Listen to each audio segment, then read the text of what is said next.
படைத்தான் இறைவன் உனையே, மலைத்தான் உடனே அவனே.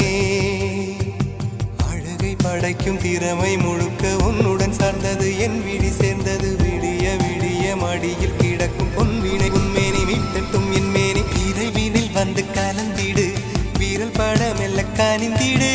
உடல் மட்டும் இங்கு கிடக்குது, உடன் வந்து நீயும் உயிர் கொடு. பல்லவன் சிற்பிகள் அன்று பண்ணிய சிற்பத்தில் ஒன்று, பெண்ணென வந்தது இன்று சிலையே. பல்லவன் சிற்பிகள் அன்று பண்ணிய சிற்பத்தில் ஒன்று, பெண்ணென வந்தது இன்று சிலையே. உந்தன் அழகுக்கில்லை ஈடு, என்ன விலை அழகே, சொன்ன விலைக்கு வாங்க வருவேன்.